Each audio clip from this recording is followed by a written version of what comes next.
Welcome to another edition of Hall, Hoops, and Happenings. I'm Nick from Milburn. I am joined by the usual panel, Paul Justafan LaMonica, Nicole Gizzi, Ryan Scoops, Luigi Wyndham, Frank Archioli, and we have a special guest tonight, former Pirate, going back to the 1969-70 season when he played back in those days, freshman year. Freshmen did not play on varsity, believe it or not. So he was on a freshman team that was actually a really good freshman team.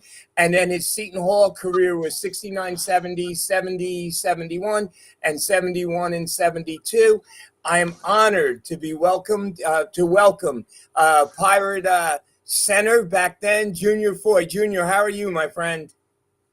Doing good. Glad I'm here. Thanks for having me on. Thank you so much for joining us. I'll start it out and just originally freshmen did not play when you came to Seton Hall. You had to play on the quote unquote freshman team, right? Yes, that's correct. And you said that team had some honors. You want to tell us about that and who was actually in your freshman class with you? Well, we were the co-champions of they call it the East Coast Athletic Conference at that time, because there was no Big East and you didn't have the internet and social media like you have it now. And my class was a guy named Frank Cortez, who was first team city in New York Catholic, Kenny House from Baltimore, all Baltimore. Myself, I was all state with Tommy Riker and Julius, or a couple other people. And then we had a kid from California, Ronnie Woods, who was a little bit older because he was in the military, but he was strong. And we had a great walk-on who was from Roselle, Roger Kendall. Roger Kendall, yes. I remember getting Roger's autograph in the hallway at Walsh when I was younger. Yeah, very great guy, good player. He was a great coach too, right? Yeah, I think he was coaching in Florham Park, I think. FDU Madison, yeah, he had a FDU Madison. That's it. That's correct. FDU Madison, yeah. But he was a nice player. He was a great addition to us. And at the time, during that era, most players stayed in metropolitan areas just to get the publicity. So you had in New York City, every school, Wagner, Fordham, Manhattan, had an NBA professional player. Princeton was the tough. They had a kid named Jeff Petrie, Johnny Hummer, who both played for the Buffalo Braves. And the competition. Petrie went on to play for the Trailblazers too, right? That's correct. Yeah. And the competition was tough, but we all knew each other from playing at camps. And believe it or not, Bobby Knight had one of the best camps on the East Coast. He was at Army the time, and all of the best kids out of the city, because I'm originally from Albany, New York, best kids from the city would come to the camp, and that's where I met PJ Carlissimo, because PJ was a nice player from Scranton, Pennsylvania. And really, yeah, and Tommy Sullivan was there, Kenny Charles, Charlie Everton. I'm saying names now that have been in the NBA or played in Europe. Brian Mahoney from Manhattan. Coach of St. John's. Coach of St. John's. Right. And Joe Prey from St. John's, who played with the Knicks. And then you had Villanova. You had Chris Ford, Hank Simiatowski, Fran O'Hanlon, who was the coach at Lafayette, who's a good friend of mine. But it was just a great era in basketball in New York City. And we had one of the best freshman teams around at that time. I think we were ranked in the top 40 going into our sophomore years. Tell me about that freshman team. Now just to bring everyone up to speed on that. So they had a freshman team, and the freshman team would play before the varsity games at Walsh. So I would get there really early with my dad because you wanted to see the freshman team to see who was going to be on Seton Hall the following year. And I remember you had a really good freshman team. So, you know, the team might not be great, the varsity team, but you had something to look forward to. So the games were before for Walsh, and then you had a tournament. How did that work out for the ECAC? We had a tournament in Florida. And we won the tournament down there. It was called a Hurricane Classic. It was Biscayne University, Ohio University, Texas, and Seton Hall. And in the newspaper articles, they called us the Bowery Boys because we were a little stubby, tall, skinny, whatever. And they didn't even give us a chance to win. But on our team, when I was sophomore, it was Mel Knight, Gary Cavallo, Bill McCrae, and they just weren't ready for the defense that they had. And Right. Ken Moss, Gary Cavallo, and Mel Knight and Frank Cortez just locked the guards up, and we end up winning the tournament. That was your sophomore year, right? That was my sophomore year. Yep. Now, Gary Cavallo went on to be a pitcher, I think, in the Milwaukee Brewers system. Yes, he was a great very good baseball player too, which now that doesn't happen, but he was a two-way player. Yeah, and the other thing too is Gary was just an absolutely wonderful person. I mean, all of the guys that I met at Seton Hall when I came in, Billy McCrae, Bobby Mulhern, Larry Rovelstad, John Saminsky, they were up. I think that's one of the reasons that all of us decided to, because when we came on our recruiting visit, you just felt like it was home. It felt like that was the place you were supposed to be. And your sophomore year, Richie Reagan was the coach, right? He was the coach, and then Billy Wesley took over because stepped down.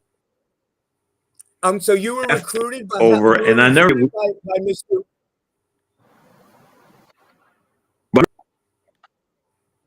And two players from Seton Hall, who's involved, and he's from Camden, New Jersey, and Richie Deck. And because I had relative Camdens go down there in the summers and I used to play against the Camden guys, and he started playing against a guy named Sparky, who was recruited with Frank. We all came on the same.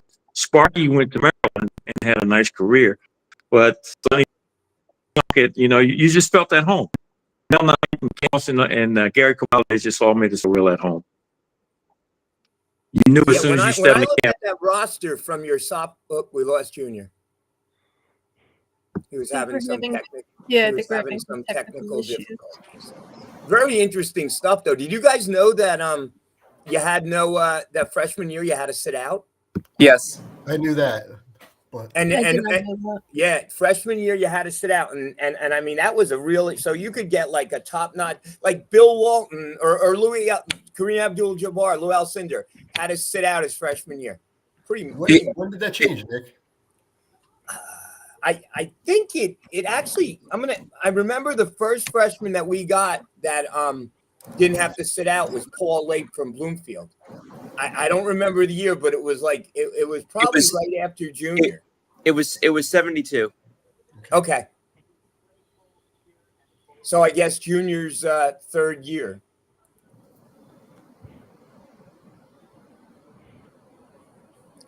Well, hopefully he'll get back on. That was so. Yeah, I was gonna say, is he coming back? Cooper, you signed in. Like you might have to like accept him into it. Yeah, I'm signed in. But I don't I'm signed in, but I'm not signed in with what's the word? Credentials. Yeah.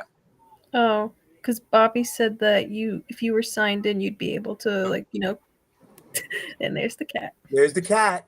There's the cat. Which is exactly why I didn't have my camera on for the first few seconds. Let's see.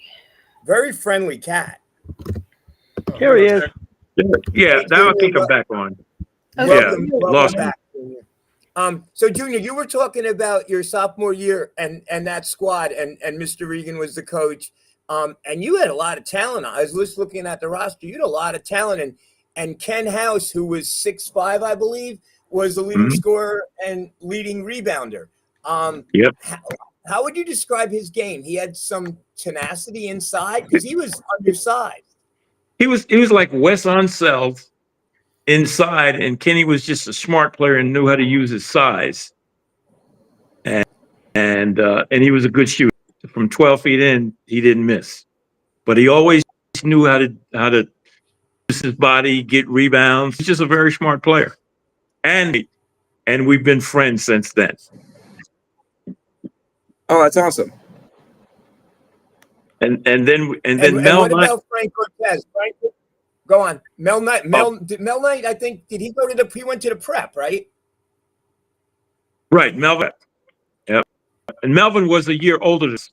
And then Kenny Moss was 2 years older than us. He was on that team as well as a sophomore when I was a sophomore. And that whole group was recruited by Richie Reagan, right? We were all recruited by Richie Reagan. Yep. And see, I knew about Seton Hall because a lot of people didn't know as a kid, my cousin from Newark was Lonnie Wright, who was one of the most storied athletes in the history of Newark high school. And Lonnie played for the Denver Nuggets and Denver Broncos, went to Southside High School.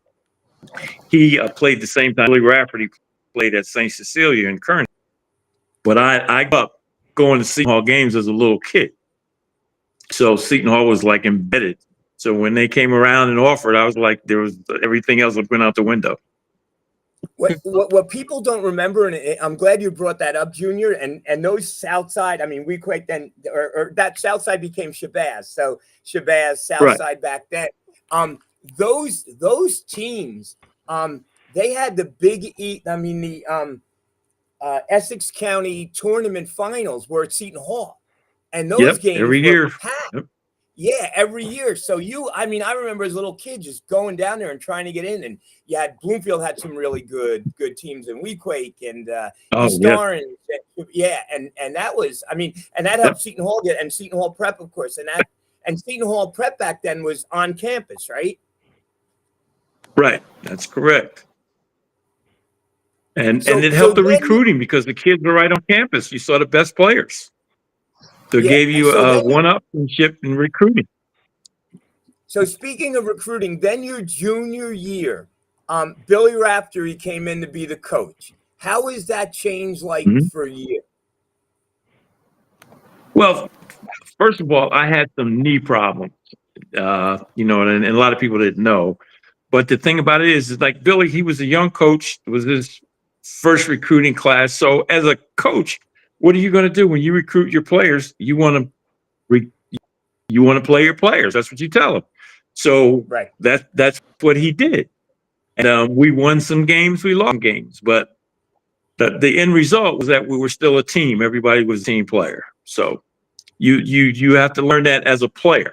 You go through certain things. It's not like it is today where a kid can transfer tomorrow. You leave.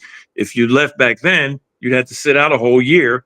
And then hopefully that somebody would pick you up. So the transfer is not like it is back then. So we stayed in it, and it was good because we were all about getting that piece of paper from Seton Hall, the degree, which was great. And the experience of there and just having the people there. That was it.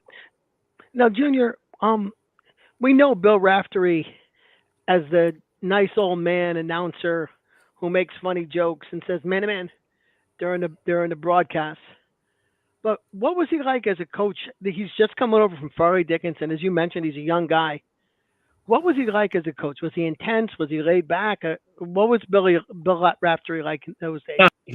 He was intense, and he was very structured. Everything was down to the minute. Every practice, he had a sheet, and it was just down to the minute. And you did drills, you did this. He was extremely detailed. He's a great coach. There's no question about it. He was a great coach and just a wonderful person because we've interacted a little bit since I've left Seton Hall. But he was good. He was very, very detailed, extremely detailed. Hadi was the head assistant on that team, right? Hadi Mahan. Yes. So that was some staff, and I remember going there, and I remember Billy would stand up and he'd start out with his sports coat on, and 5 minutes into the game, right, he would throw that sports coat down and get on it. Oh, it was an act. It was so much fun. We used to on the bench. We'd be, man, you don't want to get close to coach because you never know what's going to hit you. It might be a bucket, it might be something, but it was there. And who was an assistant at that time? Tommy Brennan, who ended up being the coach at Vermont. Wow. He was an assistant coach at Seton Hall, and he went on to become the coach at Vermont. You know, and he's revered in Vermont. He coached at Yale too. He coached Chris Dudley, who Yes, played he in did. the NBA when he was when he Yes, was he at did. Yale. How was And he it to did some play at Wall? fantastic things in Vermont. Man. Yes, they did. I think they beat How was Syracuse it to one year, play didn't at they, in the Walsh, tournament? Junior? How many years? I didn't hear. I'm The sorry. atmosphere at Wall. The atmosphere. Walsh? How was the atmosphere at Wall? Yeah. Oh, it was great. I mean, you know, it's like even as freshmen, once we started playing and winning, it was like a packed house. It was just great. And then you had St. Bonnie's coming in. You had Bob Lanier. You had Howard Porter coming in with Villanova. So Walsh was always packed. And one of my a guy who played from my team from Albany, who was the point guard for St. Bonaventure, was Billy Cowball. They used to call him Billy the Kid. And it was just great. And then you had Howard Porter, Chris Ford in there, and those teams were ranked. And it was just a wonderful electric atmosphere. It was just great to be at Seton Hall at that time. Anybody else have any questions for Junior? Jump in. Yeah, if you don't mind me taking it a little different direction, Nick. Yeah, go ahead. So you're in college. That's 1969, 1970, 1971. Mm-hmm. Very interesting time to be on a college campus in the United States. What was the Seton Hall campus like? And did the unrest of the time actually impact you guys at a school like Seton Hall? Like, what was that like? Well, you know, because you had the civil rights movement and everything else, but Seton Hall was, for lack of a better word, a safe place because we were there and everybody was about academics. I mean, of course, you had your black organizations, you had the Black Student League, which was started when I was there, but everybody worked together because you had teachers and administrators who made it work. And you didn't feel it. Now, the biggest protest that was at Seton Hall, if you remember, was the Vietnam War. Mm-hmm. When they had like, you know, they were burning timber of South Orange Avenue, and the Monsignor got hit, and they closed down the school for that semester, my senior year. But other than that, it was good. Yeah, and it was just it was a great place to be, and you'll find out that most African Americans who went to Seton Hall always have a tie and always come back. You know, and that's a good thing. It says a lot about the university itself. And one of my best friends, who was one of the reasons that I came, was Mel Knight. Mel Knight is just a fantastic person, and he was one of the best ball players at Seton Hall. Mel was just fantastic. Numbers. So what was he like as a player? Oh, he was one of the best. As a matter of fact, after our freshman year, Frank and Melvin Knight were rated as the best backcourt in the metropolitan area. That's how we got ranked, because they were good. Oh yeah, and Frank was one of the best shooters I've ever seen in my life. And Melvin, between him and Melvin, that was it. You know, you once it went up, you didn't even have to rebound. They were fantastic. And when we won the Hurricane Classic down in Florida, they put on a show.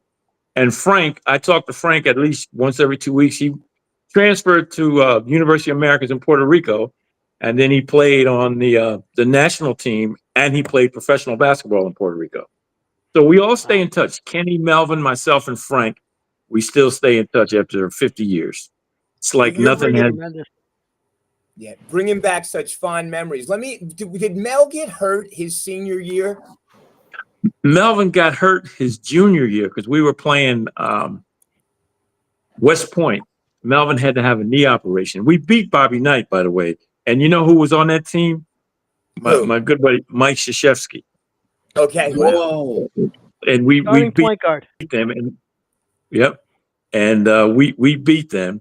But Melvin had the knee injury. That's the only thing that curtailed his career. And, you know, back then, you didn't have the scopes like you have now. You know, if you had a knee injury, you were out for a whole year, and you had a big scar on your knee or wherever you had the operation at. But Melvin was a great player, one of the most underrated, fantastic players I've ever played. One of the smartest guards I've ever played with, and he beat Wickwick in high school, and Weequahic was ranked #1 in the nation. Seton Hall Prep beat them. Mel Knight and 4 other people. That's right. And remember who Seton Hall Prep's coach was? Seton Hall's prep coach was Frank Finn Tracy. And the legend has it is he went to scout Weequahic, and all these other coaches were there with notepads or whatever, and Frank just took a couple notes, write it on the back of a matchbook cover, and then he ended up upsetting like the #1 team in the country, Weequahic. Yeah. Oh my God, this is Junior. Thank you so much. This is great, bringing back such awesome stories. Now you also played Fordham, I guess, when you were a senior. That was Digger Phelps, right? At that point. Oh yeah, that was Digger, right? Was he the same impresario that he? Was he the same well-dressed impresario that he was at Notre Dame when he was at Fordham? All the time. He thought he was Chuck Daly, and he dressed like Chuck Daly all the time. That Fordham team went to the Final Four, right, Junior? They had a good team. They had a kid. Well, Tommy Sullivan was the Haggerty Award winner, and PJ Carlissimo was on that team. And I had 3 guys that I went to camp with. Billy Maynard, who played on that Weequahic team, and we were teammates. And Bobby Crimmins was at the camps, as was Johnny Roach and a couple other guys. But that Fordham team was tough. They had a guy named Charlie Yovington, and Kenny Charles, Billy Maynard, Tommy Sullivan, Bart Wojtowicz. I mean, they were tough. I mean, because I think they upset someone in the Garden. I don't know. It might have been Notre Dame. I'm not sure, but that was a great team. And then Digger left Fordham. It was a big controversy. He left to go to Notre Dame.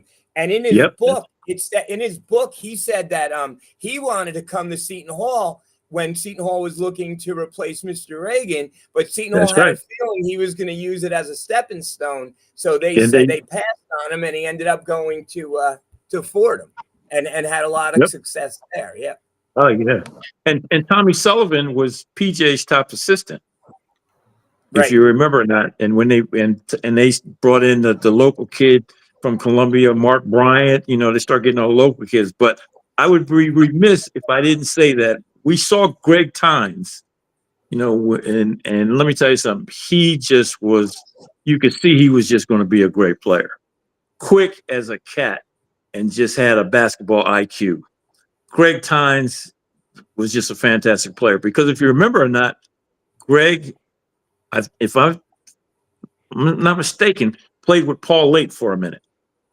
I think what happened. Greg Tynes went to Orange High School, one of the greatest players to ever come out of Orange High School, and I think Seton Hall, and I was telling them, Paul Late's freshman year, you were allowed to play varsity, so we recruited Paul Late, and that was the big thing. He was going to come in, and eventually Tynes ended up taking over Late's spot.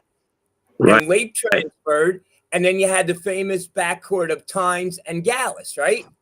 Right. Oh, yes. And you had Glenn Mosley with them. Yes, and Mark Coleman from Irvington Tech. Yeah, Mark Coleman. That's correct. That was a good squad. But Greg Tynes is just a super player. I'm telling you, he was quick as a cat. He could play. Were you there with Paul Late? Yeah, I was. What it was is that what the university, which we were always grateful for, is like when we graduated, Kenny, myself, Melvin, and some other players, the university offered us positions. So we stayed, and quite naturally, playing for the team, we would go to all of the games. So we got to see Late. We got to see the new kids coming in under Rex. So it just continued. And Nick Galis was a great player too. He was good. No, Junior, Seton Hall had a great history, great tradition, and guys, if you didn't see Walsh back in the day, and Junior touched on it, I mean, it was bigger than it is now. There were where the coaches' offices are. That was the end zone. That was where my father's season tickets were. The seats went all the way down to the floor. Right. That's so you were like in your huddle. We would go behind the opposing team's bench, and I would watch Louis Carnesecca diagram play with like nickels and dimes and quarters, swear to God. Yeah. And that's how close you were. And then on the stage, right, they had seats on the stage. Yep. It was It was loud, and then you had the It was band it out. was spectacular. It was a loud place, and it was always packed. It was always sold out. And I remember that was the first time I played as a sophomore against Billy Pulse from St. John's. Now, I was dripping wet, maybe 200 pounds. And what happened, how I ended up playing center was they had a kid there named Chris Zier, who was 7 foot, but he got hurt. He had some problems. So I was actually a forward, a ball handling forward, but I could jump. So all of a sudden, I'm playing with my back to the basket. So I'm learning not a new position on how to play it. So it was a challenge, put it that way. But I had fun doing it. You followed basketball for your whole life. When you were playing, there was no 3-point shot. There was Right. no shot clock in college basketball. It was a Mhm. very different game. Do you prefer the Mhm. game the way you played it, or do you like the way the game's being played now? Well, it's like, you have to look at it like this. The way the game was played when I was playing, that's the way the game was played. The game has evolved, so it's changed. So you can talk about the past and talk about the future. You might like it, you might not like it. But the whole thing is that it's still basketball. It used to be, it was from outside in. That's the way the game was played. Played outside. You got 7-footers shooting 3-pointers all the time. It's a different game, and now in the NBA they play zone, so it's just different. It's a different, but it's still an enjoyable game. And you have to be, in this day and age, you have to be even more skilled than back when I played, because big guys are handling the ball. Look at the kid from Denver, the big slow kid they talk about. What's his name? Dokic, right? Nope, yeah. He can handle the ball. He can pass it. He does it like a guard, and he looks like Billy Pulse coming down the center. Well, we But always talk the about game, we always talk about Mamu, Sandro, when he was here at Seton Hall. Six yes, foot 11, yep, throwing up 24 footers. yep. That would have never happened, when you played. You'd be on the bench. Yeah, you do it once and Yeah, they take you out. Yeah, but he's another great player too. I'm just glad for success of any Seton Hall player, and Mamu has just done well. He really has. And Junior, what team was your biggest rival back then? That they would come into Walsh and it would get you psyched. It would get you stoked up to play. believe it or not, it was St. Peter's. There you go. St. Peter's, because they had El Nardo Webster and Eddie yeah. Strong and a kid from my era named Rich Rinaldi, who was a guard. He was from like 20 minutes from Albany. We used to play against each other, and he ended up playing with the Bullets. But St. Peter's was, that was a big rival, and at Princeton. Princeton was a big rivalry. I always enjoyed playing in Jadwin Gymnasium, so that was a lot of fun. And they had a big kid named Andy Rimmel. Was Pardon? Bill Bradley before you? Yes. Bill Bradley was before us. Yep.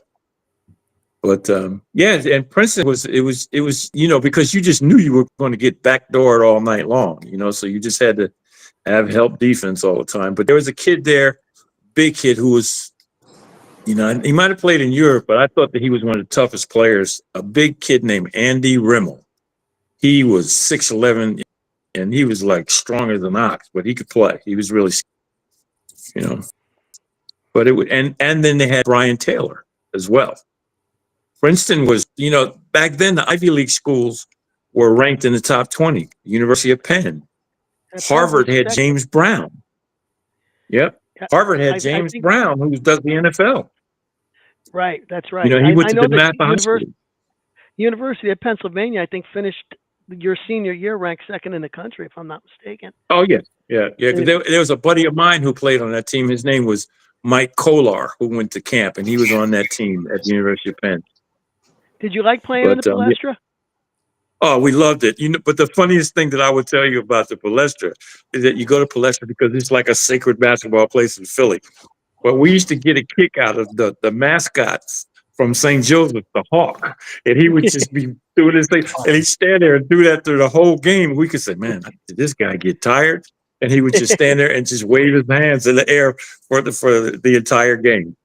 But it was a great place to play. And Billy Rafferty is revered in the Palestra. You know, we went in there and you saw pictures of him, you know, because he was played at revered at the LaSalle, South. right? He was Right, like he your was at all-time LaSalle. leading scorer at one point, right? Yep. I don't know if he Yep. still is. Yep. He was the national player of the year in high school. Did not know that. Wow. Jeez, I did Yep. not know that. That's right. So Hey, he could play. I've got one last question for you, sir. Huh? You know, we talked a lot on the program about Seton Hall and the academics and what Mhm. happens after you leave. You know, after you graduated, what was I guess the highlight of, you know, I mean, it's a long time. It's, you know, it's 40 plus years. So, Mhm. but you know, if you give a highlight of your, you know, your life after Seton Hall and, you know, how your degree impacted you. Well, look, the first thing about it was that Melvin, all of us came up. We didn't come in on any special program. We came in because we had good grades. So they never had to worry about us academically. But Seton Hall in Jersey, in North Jersey, when I graduated, I really didn't even have to look for a job. And then I decided to go work for the city of Newark. Ken Gibson was running for mayor in 1970. When I graduated, they offered me a job because he was a Seton Hall graduate. And he looked on and saw my resume, Seton Hall, and that's how I started working for the city. And it just impacts you just greatly. You know, it has impacted my life. You know, and I always write my check to Seton Hall every month because I've benefited from it. You know, benefited from the university. What department did you work for the city of Newark, and how long did you work there? I worked for the mayor's office in employment and training, and I worked there from 1973 maybe to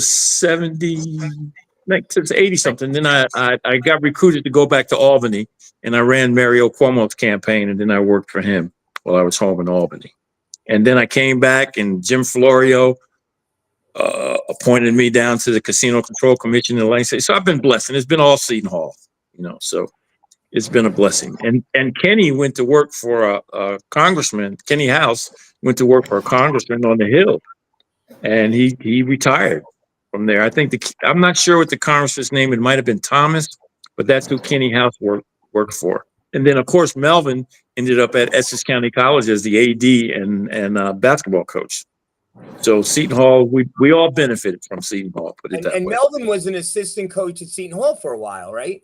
Yeah, he was an assistant coach with the women, and he was an assistant coach to Rafferty on the men's team as well. And if you remember that, Melvin's job when he graduated, he was director, and you'll get a kick out of this. He was the director of the Bubble. Yes. Guys, the bubble, the rec center was a bubble, and it was literally a bubble. And I don't know, Frank may have seen. Frank, you want to describe it?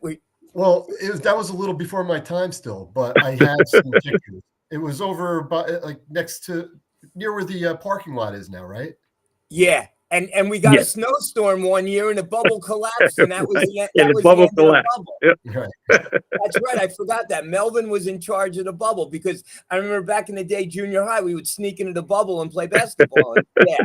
And like he would look, you know, he'd look the other way. Him and Coach Shepard would like look the other way. It was great, totally great. Right. So, Junior, you're still in New Jersey now? Now, actually, right now, I'm visiting my sister in Charlotte, North Carolina. You know, Oh, wow, okay. I've been retired. Yeah, so that's where I'm talking to you from right now. Nice. Yeah, but and the other thing that I wanted to tell you is that my sophomore year, I had 5 guys from my hometown, guys I played against, playing in the Final Four in College Park, because 3 of my guys were at New Mexico State, and 2 guys were at St. Bonaventure with Bob Lanier. So it was just a great time in basketball. And the one thing that before I sign off, I'll let you know, is like Nick Workman lost the scoring championship to one of the guys who taught me how to play from Albany, New York. And that guy's name was Barry Kramer from NYU. Now I'm going back, but Barry Kramer won the scoring record over Nick Workman. by I think it's like 0.2 of a point or something like that. Wow. Junior, you talked about, playing, everyone coming from this area and playing in local schools, St. John's, Seton Hall. Did you ever play in the playground of New York? Anything at Rutgers or anything? Yeah, no, I played in Camden, and I used to come and play in Newark, and I would play in Harlem because I had some relatives. And so I would play wherever I could, and then I had some relatives in D.C., and in D.C., I used to want a guy who I used to play with. His name was Collis Jones, and he went to Notre Dame. When I went out to Notre Dame, I got recruited to Notre Dame, and it was Austin Carr, Collis Jones, and Dwight Murphy, and they all went to Archbishop Carroll in D.C. But I didn't know who they were. I just go and just play and pick up games all the time. But I spent a lot of time in Camden and Philly, because I had relatives. And Austin Carr was on the Notre Dame team that broke UCLA's winning streak. Yep, Yeah. He could play. He's the best I've ever seen in college. He was tough. Did you ever play against Dr. J in New York? Yeah, I played against you because Julius was, see, I'm letting you know, one of my best friends in life is a guy named Al Skinner. Okay. Al, Julius. Played for the Nets. Right. Al, Julius. Connecticut? He coached Rhode Island and Boston They played for UMass. It's okay. They played for UMass. Right. And I give you a little story. Al, Julius, and Rick Pitino are all from Long Island. Right. They went to UMass. Al and Julius were roommates, and Rick Pitino went there. And we used to play all the time. And then a team from Long Island and from New York City would come upstate and play us, and they'd have a Syracuse team, and they would have a round robin. So we play against each other all the time. And we played against each other at camps all the time. Because Bobby Knight had the best camp around on the East Coast at the time. And that's where everybody went during the summer. We used to say that was 5-star before 5-star became 5-star. And then they had the other camp, which was called the Pocono Invitationals up in East Stroudsburg. That's where everybody went. Did they have the Garfinkel camp? Was that what Garfinkel was that there? Yeah, yet? Garfinkel was there. Garfinkel was there at the time, and then he branched off and started the 5-star camp. Wow. Was Bobby Knight as intense back then? Oh, he was crazy. He was my coach in the summer league. I mean, in the summer, and I'll tell you a story. He put us on the line, and he threw the ball from midcourt, right? And you were supposed to run and touch the ball. He was going to see who was the quickest. So if you didn't run fast enough, now we're outside, we got cement courts, and he's like, you should dive on the floor. So I lost, right? And he says, Foy, you got to dive on the floor. I just looked at him and said, Coach, you just better tell me how many push-ups or whatever I got to do, because I'm not diving on the cement with the knees that I have.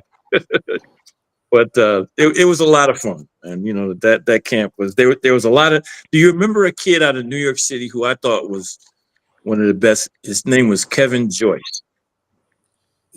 Went to South Carolina.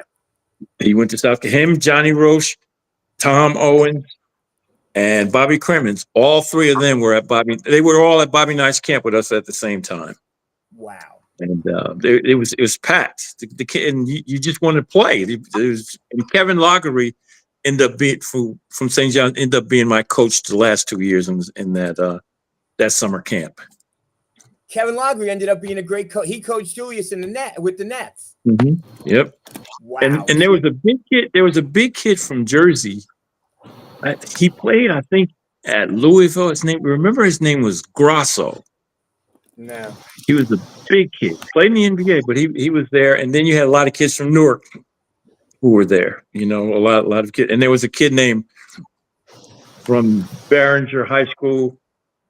Gimble was his name. I think Gimble. He went to Notre Dame. Doug Gimble, and then the toughest player that I was John Saminsky from Essex Catholic. He was just tough, and he used to have some really good squads, right? They won the Essex County tournament a few years in a row. Yeah. And one of their kids went to Providence. I think his last name was Costello. I'm not sure, from Essex Catholic, but he was on that Providence team with Ernie DiGregorio and Marvin Barnes that went to the Final Four. But Newark, I remember that team coming into Walsh. Gary Bello, Ernie DiGregorio, Kevin Stakem, some guy Cooper who came from the Army. and Marvin Barnes, and Seton Hall was all psyched. National television game, 1:00 start on a Saturday, and they blew us right off the court. They blew us off there. We could play. And you know who was on that? Well, you might not remember. It was he started for them. It was a kid from Jersey City. His name was Nehru King. Yes, Nehru King. Yes, Nehru yes, King. yes. Wow. And you're going back, man. And I'm just glad that I'm able to remember this stuff. Yeah, me too. And I'm glad I have someone that I could, oh wow, this is great.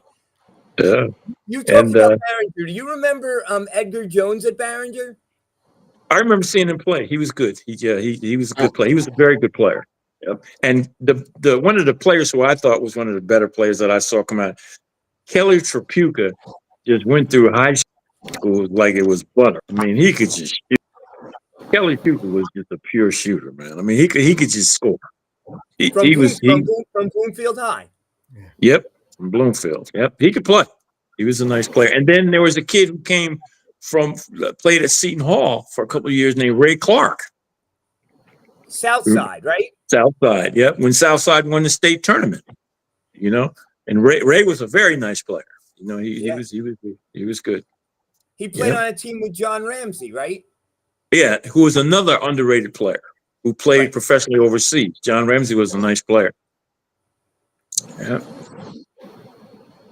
Did you guys ever play Rutgers back then? Never played Rutgers.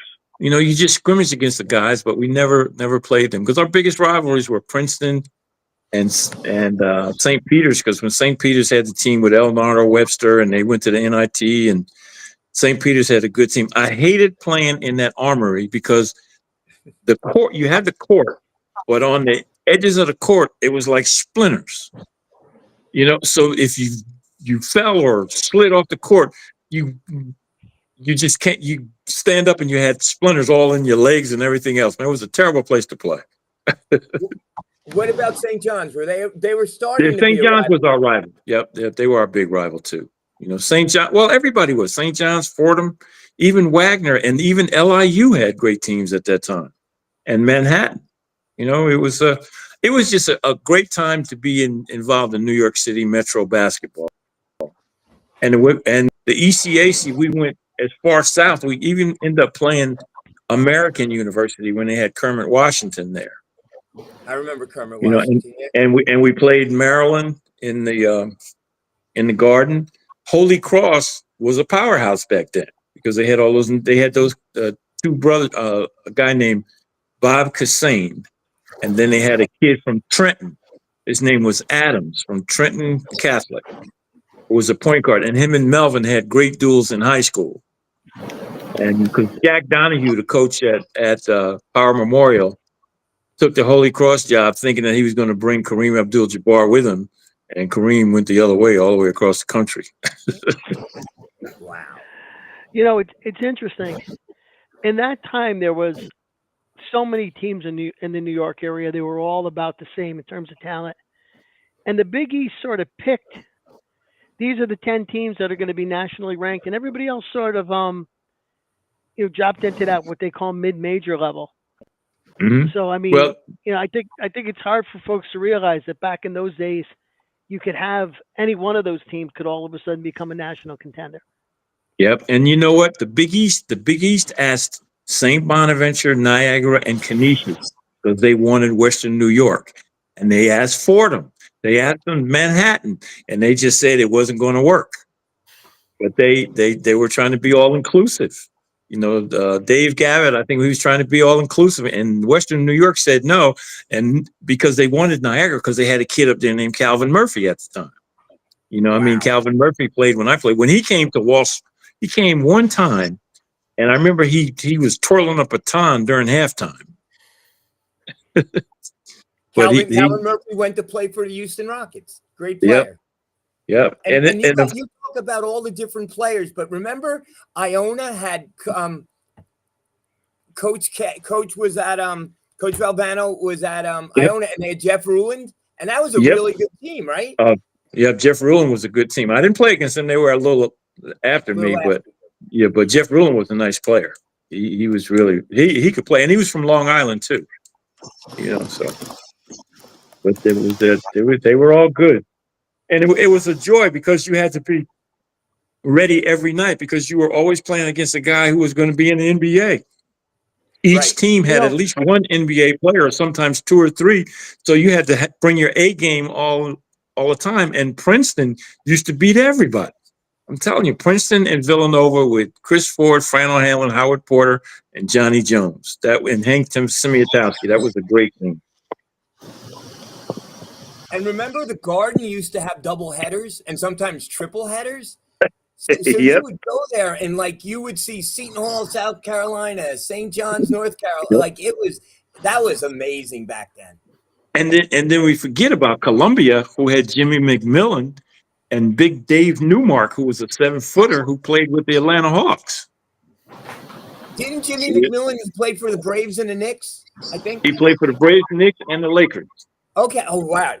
Wow. There's so many great players in that area, and they all stayed home basically. They stayed home because you see, and they stayed home. And when you talk to them, they all said we all stayed home because it was a metropolitan area, and for a thing that you just said about having the ECAC games of the week on Saturdays, they were always on TV.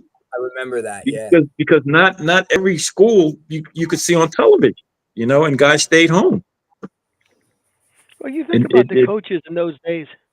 You had, as you mentioned, Bobby Knight at Army, Digger Phelps at Fordham, Pete Carrill at Princeton, Raff at Seton Hall. Carnesecca was in between.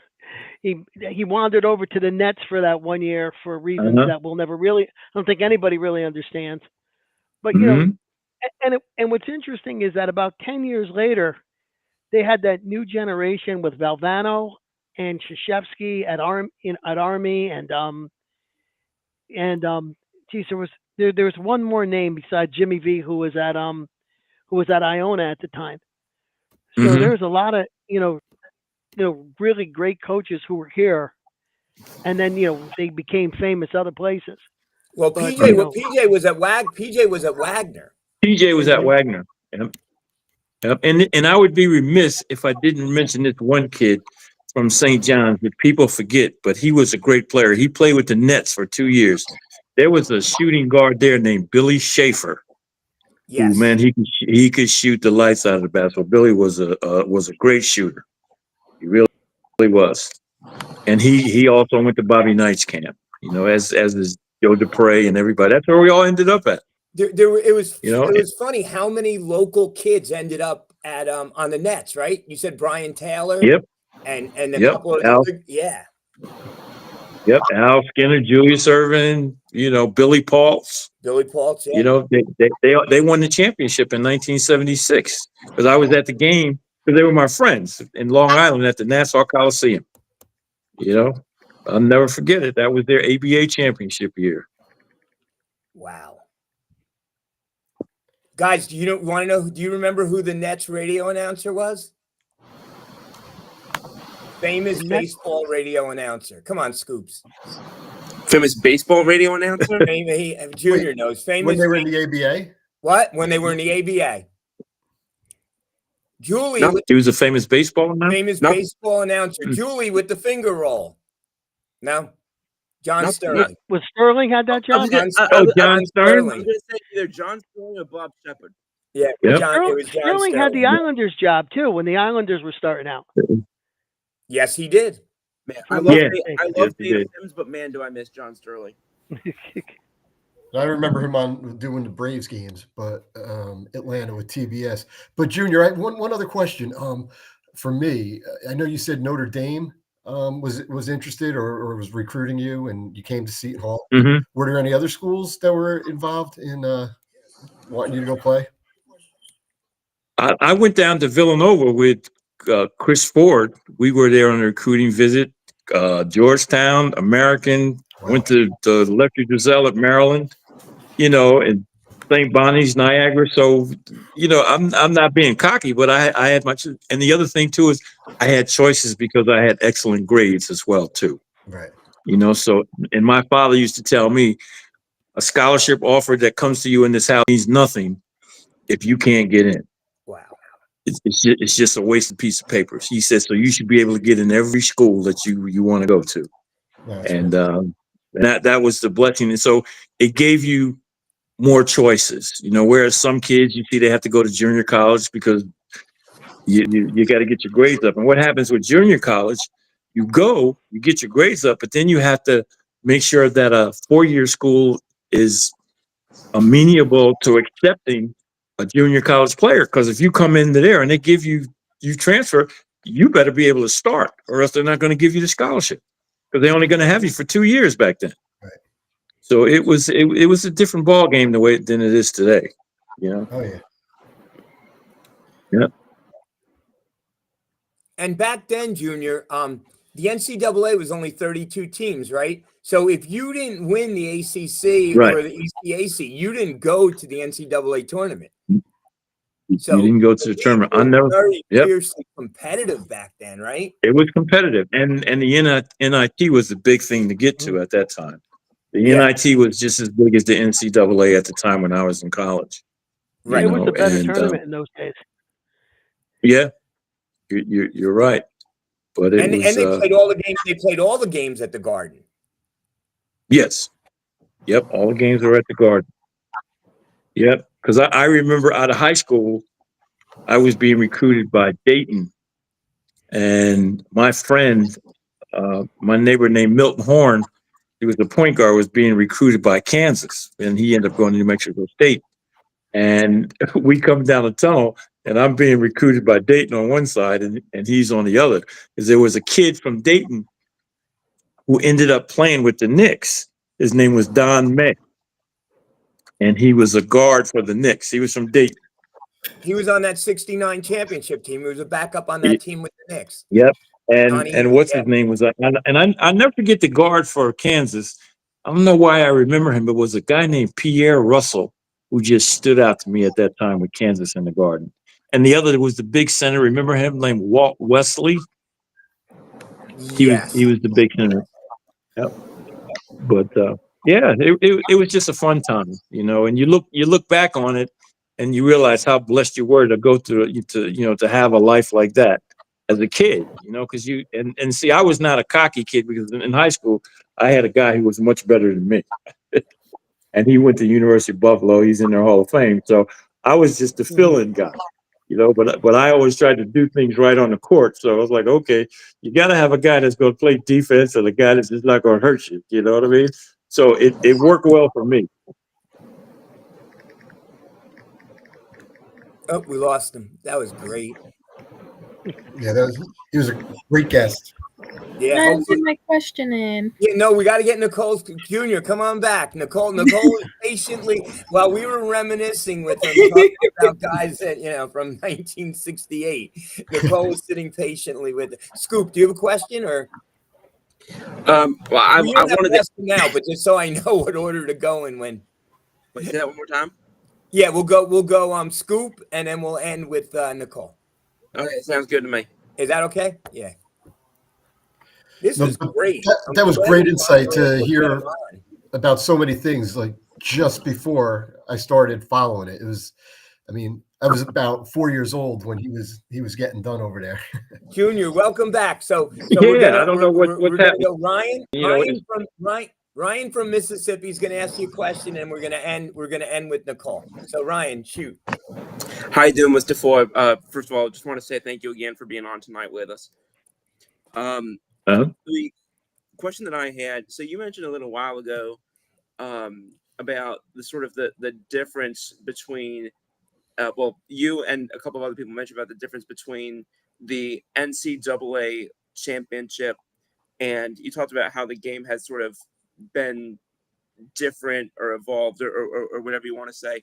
I guess the question that I would ask is, if you were the commissioner, and it could be of either NCAA or NBA, is there one particular thing you would like to see different or more of or less of going forward? If you could, omnipotently say, this is what I would like to see change in this game henceforth. Well, if I was in the NBA, I'd like to see the hand checking rule back in, because you could hold a guy if you were strong enough from getting around you. Back in the day, you could hand check the guy. If a guy was stronger than you, he could keep you from getting to where you wanted to go on the court. Right. But I just think that they in today's game, it's like I'll just give you an example. We couldn't dunk, okay? Okay. But even when you could dunk, guys, they're putting their chest in and everything. And like, so what? You dunked on somebody. Everybody's going to get dunked on.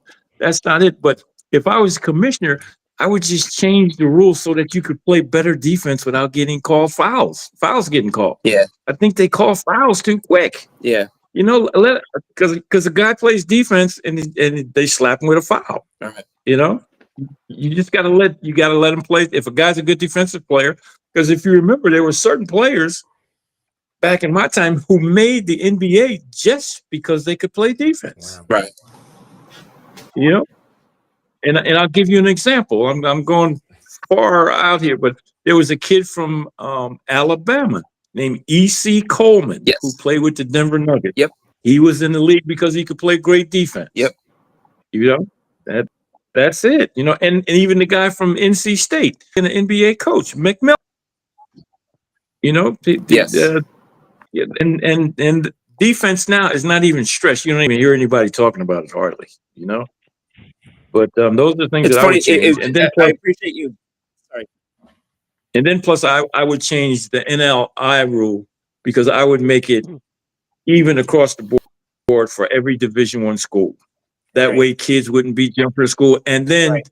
I would say, like, once you go one time, you can't transfer again. Great. And the thing about it is you never hear these kids talking about getting an education because these kids transferring, their credits might not be accepted someplace else. So when the 4 years are up, they don't have any more eligibility. Now they don't have a degree. Now they got to go and pay for their degree when it was free in the beginning, but they were chasing the money.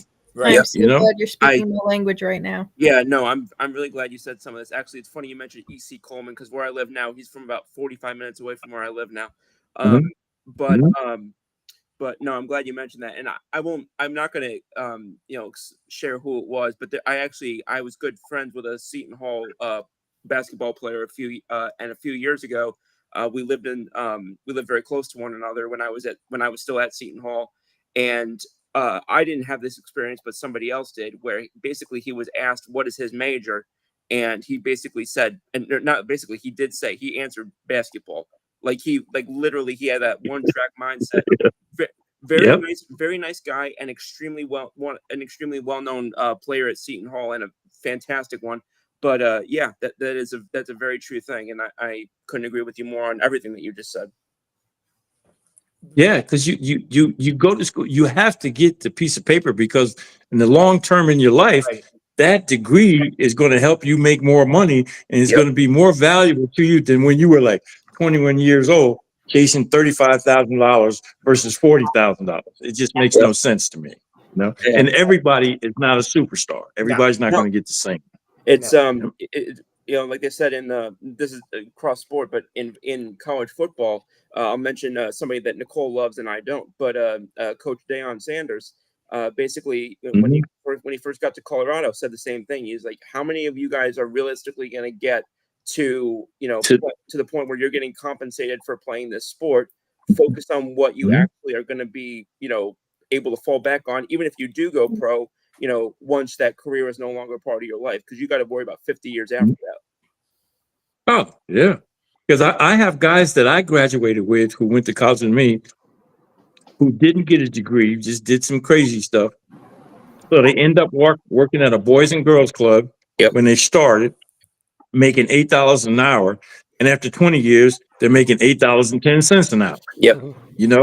And if you had your degree, you just don't tell them what you could have gotten into or what, So the degree, it means everything. When people say that they don't stress it enough about getting your education, coming away with a degree, and especially when it's free. Yeah. Right. There's so many people in school going, and 10 and 15 years after they graduate, they're still paying back a student loan.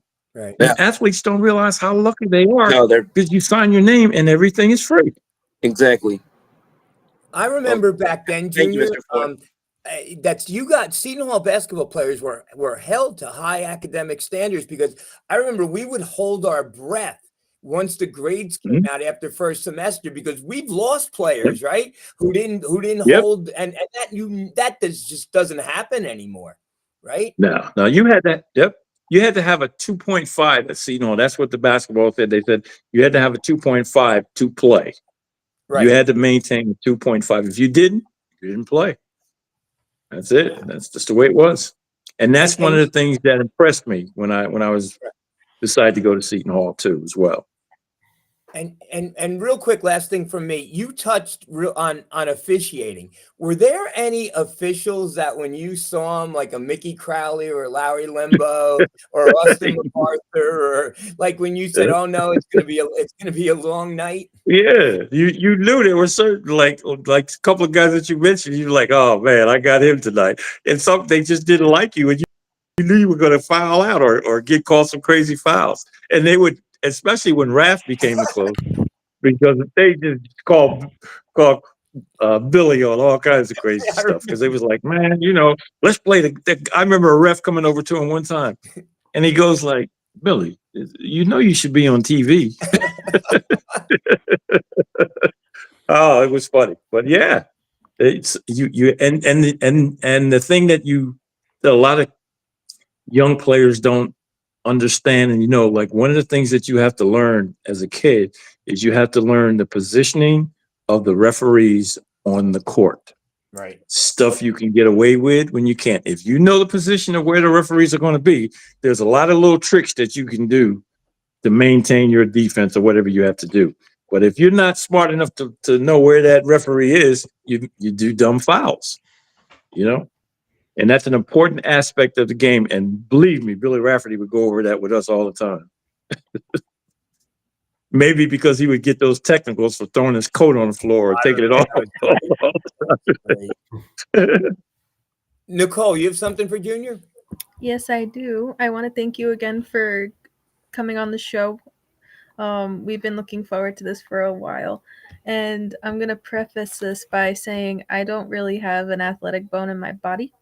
So my whole reasoning of going to Seton Hall was because not only did I stumble upon the basketball program as a fan of Miles Powell and Romero Gill, but I found out that my grandfather and my aunt ended up graduating from Seton Hall 50 years ago, which is crazy to think about. So my whole preface on Seton Hall is about the Catholic education that you get and what that degree gets you for life after Seton Hall and getting into corporate life and stuff like that. So my question for you is not only how did Seton Hall athletics shape your career after Seton Hall, but also how did the education that you received under the Catholic traditions shape your life? Oh, yeah, it was. And the thing about it is, I'll tell you, Nicole, it's nice meeting you too, by the way. And my father was a minister. Okay. I'm Baptist, but I went to a Catholic school. And all of the schools that I were looking at to go to after I decided was Boston College, Villanova, and Seton Hall. Those were the three. And that structure of me having that belief in the morals and everything else played a big deal. And the Seton Hall academics and the leadership that you found at the school to help you become a leader helped me in my career. It was wonderful. And the thing that you said about your grandparents going to school, I ran into a lot of people that I went to school with. That's why they were at Seton Hall as well. But it was the Seton Hall. It helped me. And put it this way, I was in college and I was running Mayor Ken Gibson's campaign. I was in college and I was running Marie Villani's campaign, who was running as an at-large council person. And it was all because of Seton Hall, because someone in my courses instilled in me that, okay, you can do this. So those leadership qualities came from Seton Hall, and I'm forever grateful. And I have a lot of friends. And one of my good friends, she didn't go to Seton Hall, but she was a good friend who worked with me when I started at the city, was Sheila Oliver, who was the former lieutenant governor. God bless. I knew Sheila very well. We grew up, we were in the ranks coming up together in the city under Ken Gibson's administration. And Sheila was a fantastic person, but Seton Hall helped me with those leadership skills to do those kinds of things. And it's a wonderful experience. And I always go, and I'd also like to give a shout out to my buddy Shaheen Holloway. Because Shaheen I like what Shaheen does and how he does it, and he's good for the university, whether they like him or not. But with the portal the way it is, it's tough, Yeah. because kids go where they can get the money. And as soon as they put it across the board where every school sees the same, then we'll be back to normal. It's Yeah, cool. we love Shaheen on this show. We love him. Oh, and he's he's close with Brevin Knight and Melvin. That whole family, we're all close. Yeah. That's awesome. Thank you Nicole. so much. Oh, nice to meet you, Nicole. And anybody else with a follow-up or last question? Frank? Well, just like everybody else said, it was really a pleasure meeting you, and thanks for sharing so much insight that was just a little bit before my time. I started watching Seton Hall basketball, I guess, when I was in middle school, which was in the later 70s. So you were just a little out of my reach, but then I wound up graduating from there in 1990. But yeah, good for you. And the thing about it is there's such a legacy. There's such a legacy at Seton Hall in all sports. You know what I mean? It's just how when people say that family atmosphere, that's exactly what it is. Oh, I know. All right. Well, Junior, thank you so much. I enjoyed this thoroughly. I can't believe that we've been an hour and 6 minutes at this. It seems like 5 minutes. Time just flew by. You were great, and we'd love to have you back on sometime. Yes, you're welcome anytime. Oh, sure. Just give me a call. I'm just glad that at my age I can even remember stuff. So, but it's been a pleasure. I was looking forward to it. It's a pleasure, and I wish everybody on the panel. I wish you all the best and all the best. Go Pirates! Thank you. That's my last remark. Go Pirates. Thank you, Junior. Yep, okay. Take care. Yep. Bye-bye.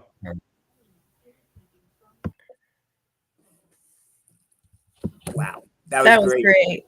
That was incredible. Yeah, that was Luigi. Now we can't hear you. You were great. Now he's back to being Luigi. Oh my God. Luigi. Yeah. There you go. What is so funny, Nicole? You went a minute without your microphone on. Yeah. Oh my God. We were just saying how great the segment was, and oh my God, is he busting our chops? Am I busting your chops about what? Nicole, you know him better than anyone. Well, I had it muted so that freaking Mew Mew over here wouldn't interrupt while he was talking. It's funny. Someone actually messaged me privately while we were doing this show. You don't have to say someone. You can just say who it is. He knows Kenny Kirkpatrick. Okay, Kenny Kirkpatrick messaged me during the show to tell me to tell Scoop to get his face back on the camera because there was one point where he looked like this the whole time and he looked like he was in witness protection apparently. I don't know, Nicole. You look like you were nodding off a couple of times there. I don't want to. No, she wasn't nodding off. She was distracted by Dancing with the Stars. I'm distracted by Dancing with the Stars. I'm sitting in front of the TV. It's up here. And what's I'm down even funnier here. is that I know what she's seeing because my other friend is blowing up my phone with a play-by-play that I never asked for. So much for us being criticized for the past few weeks for not talking Seton Hall basketball. I think we talked plenty of basketball. Nice sweatshirt, Nikki. Thank you. How many guys did he remember? I mean, he must have rattled off 40 or 50 names for guys that he played with. Amazing. And those were deep cut names also. Yeah. Well, you don't remember Charles Yelverton? I couldn't even spell that if my life depended on it. Nick, you too. You brought up a lot too. That was incredible hearing all those names you guys were throwing around. Yeah, I am blessed and cursed with a really good memory. So I kind of kept up with him for a while, but sometimes he went a little bit before my time, but not much. Yeah, the only reason I knew who E.C. Coleman was is because he's from a town called Flora, Mississippi, and that's literally 25 minutes from where I live. Yeah, that was great. All right, so what do you want to I guess what are we going to talk about now? Want to talk about the closed doors, top secret scrimmage that no one's supposed to know about? Yeah, definitely. Frank, you want to take that? What in the Well, world was that? I mean, I think it's really impressive that unofficially we got a victory, from what I hear, and I think it's great. I wonder. I also wonder why, and I think one of my kids told me it's up to the coaches, and the coaches preferred it to be like a closed door, no spectators. But then I saw, who was it? Boston College was playing UConn yesterday in front of a sold out Mohegan Sun Arena, and they kept score and everything. I think UConn wound up winning by 17 points or something like that against BC. UConn was missing a couple of their starters. They didn't have Tavis Reed Jr. or Silas Damari, I think the other guy's name was. But both one had a that's the kid from Georgia, I think. Yeah, right. And one had a hamstring injury, another one calf muscle. But it sounded like they took it seriously. And the girls teams played before that, earlier in the afternoon. And but us, it was like really quiet, but I was excited to hear that we not only held our own, but it sounded like we got the better of a ACC team. Now, Paul, that information was leaked through the Virginia. And for people who don't know what we're talking about, Seton Hall scrimmage Virginia Tech down in Virginia Tech. I don't somewhere down there. No, I think it was in Pennsylvania. Oh, in Pennsylvania. Oh, neutral. They went neutral. I think so. I think I read it was somewhere in Pennsylvania. I could be wrong, but I thought that's what I read online. But so someone posted some pictures. Somehow they got it from the Virginia Tech site, right? It's on the Virginia Tech site, but I don't think it was Virginia Tech. If you look, I think it was. I forget the name of the school, but. So the one thing I keep hearing is that we won by 11. Mm-hmm. I mean, that's what I remember hearing that. Yeah. And I think if the starting lineup was what they said it was, Paul predicted that starting lineup 3 months ago. Yep. That's That's why he's our group expert. Well, be interesting. It's the only data point we have, right? At this point, it's the only real information that we have. But we really don't. We don't even know if either team was trying to win. To Frank's point, I'm sure they played 40 minutes, and I'm sure they played game conditions. But you're trying to look at players. We don't know what Virginia Tech was thinking. You're also either. trying not to get hurt. Well, that's the other thing too. Like you're not going to be and you're going probably also 5 miles an hour, Russell Westbrook with your hair on fire. Yeah, but but still, it sounds like we were certainly competitive against a team that's in the ACC, so that's positive. I think after last year, any news like that is very positive and very encouraging. Oh, right? yeah. Absolutely. Oh, yeah. Did you hear anything about that, Luigi? About the scrimmage? Anything that you'd like to add? Everything that I knew about it was just discussed during that segment. And what's interesting is you're not going to get any information out of Seton Hall because everyone that was there was tight with the program. There were like maybe if it was at Wall, someone could like kind of walk, but no, there was they keep. No one from Seton Hall is going to say anything about the program, and I wouldn't even. I talked to someone kind of high up in the program, and I wouldn't even ask because why put them on the spot when they're not going to tell you anything. Right. The only thing I would want you to ask is when our bricks are going to be put in. I heard November, but November's right around the corner. So. And they told me August. I'll ask again. Want to see those bricks? I can't wait. I know. I can't wait to see our brick, my brick, your brick, the young alumni brick. Yeah, a lot of Jeff Kovacs brought a wall, so a lot of all Jeff's. Do the women have any scrimmages? Like closed door scrimmages, and does Coach Bozzella, does he keep it like close to his chest too, and doesn't let any information out? He's actually having a I guess somehow I got invited a media practice on Saturday, and I'll go down, and if I get a chance, maybe I'll ask him about that. Yeah. because they should scrim. You know, they're going to want to scrimmage and play somebody, right? You want to kind of, it's, you know, rather than just to mix it up, rather than scrimmage each other all the time. Right. I remember. Do you remember, Paul? We used to we would have scrimmages against, like, remember Athletes in Action, Frank? Oh yeah, and Marathon Oil. And Marathon Oil, yeah. Yeah, that's like when I was there. There was a time when the Globetrotters actually had a touring team that would play straight basketball. Really? Yeah, I remember. You know, it was right after you know, they had been bought by the former Globetrotter, had bought the team, and they put together a touring team, and they went and they played college teams, and they played straight up. It wasn't, you know, it wasn't Meadowlark Lemon, or, you know, they weren't clowning, they were playing. But they wanted to get back to that have that barnstorming be part of their style.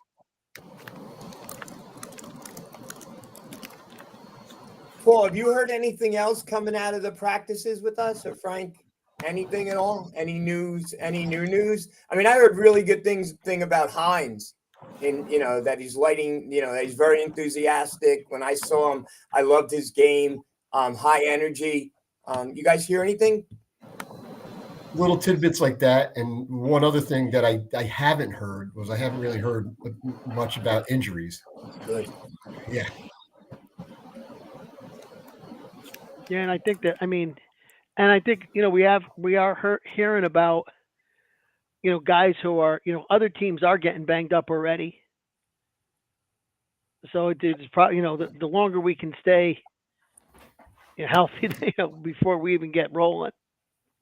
Quite frankly, that doesn't even just apply for college basketball. I'm pretty sure in terms of hockey, for those who don't know, NHL season just started up again. The Devils are down 10 players, and it's only game 3. And both goalies. So And great. And hockey players are like hockey players. yeah. It takes a lot for a hockey player to sit out, right? Oh, yeah. Yeah, it takes a good injury.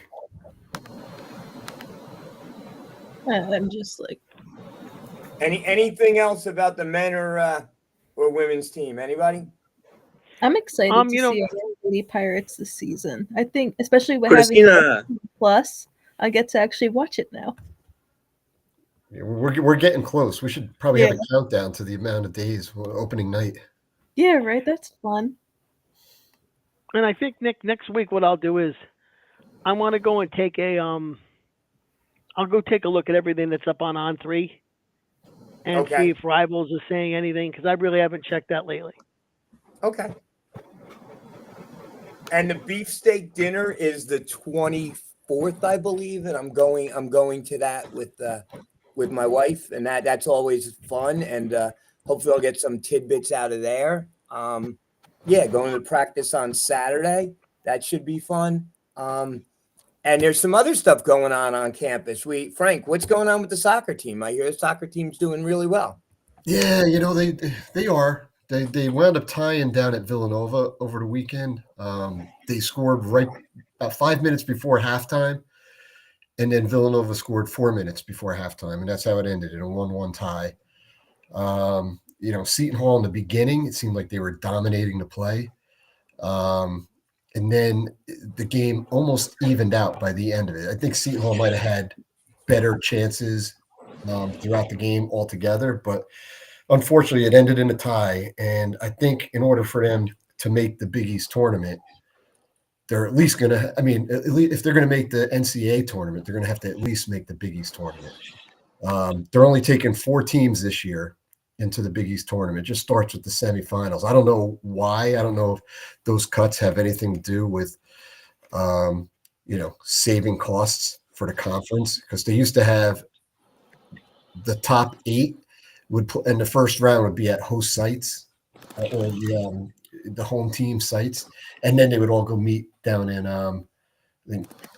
somewhere down in Maryland. Now this year they're just taking the top 4, and I don't know if that's the top 2 of each conference, or if that like they have an East and a West, I think. Yeah, 2 divisions. The top 4 point getters, like each division winner, and then the next 3 highest in points. It's really not that clear on the Big East website, but they're only taking 4.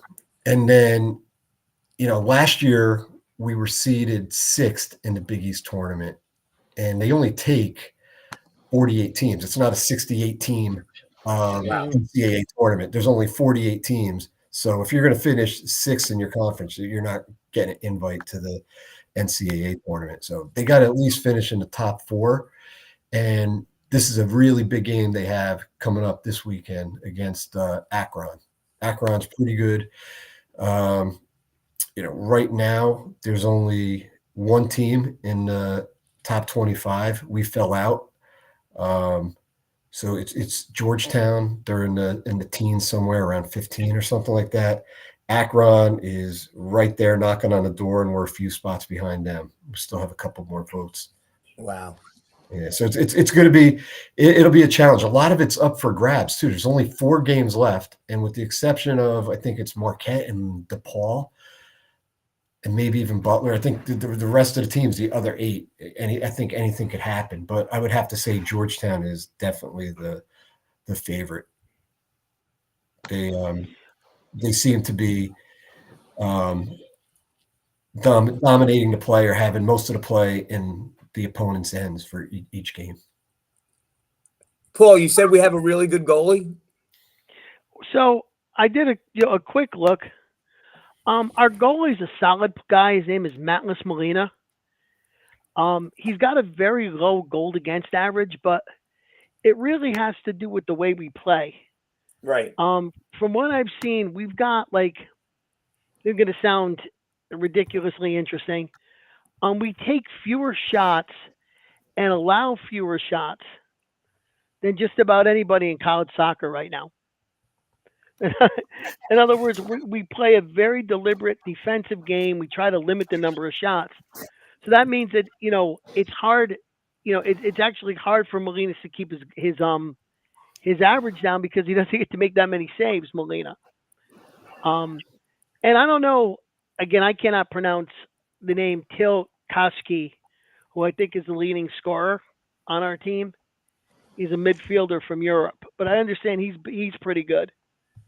And Frank, to your point, there are 5 games left: Akron, Lehigh, St. John's, Creighton, and UConn. Right. And if you look at the standings, it really is. Georgetown's got 10 points. We have 8. St. John's has 7. And then on the other side, Creighton has 9. Akron has 6. Butler has 6. There's a lot of teams hanging right around 500. So, obviously, if we play well and get some victories instead of just some draws, we have a shot at getting into that tournament. Yeah, it's interesting, isn't it? I mean, they played. They're still highly regarded, knocking on the door to top 25, but they've only won 5 out of 12 games. Right? They're 5-2-5, and you need the points. We need some wins. Yes. Those 3 points come in handy. And that's the thing. We're 2-0-2 in the conference. Georgetown's 3-0-1. St. John's is 2-1-1. UConn is 2-2. Everything is very, very tightly balanced. Right. Because of the draws. Because so many teams are getting the 1 point. So if I'm looking at the schedule, I think you mentioned it. The next game is Akron, which is going to be a big game. Then Lehigh, which is not a conference game. And then it's St. John's, Creighton, and UConn. And I think we probably need to, what is it, 3 points for a win and 1 for a draw? Correct. So of those 5 games, we probably got to come out of there with 11 points to, put ourselves in a position to get a bid. Right. I agree.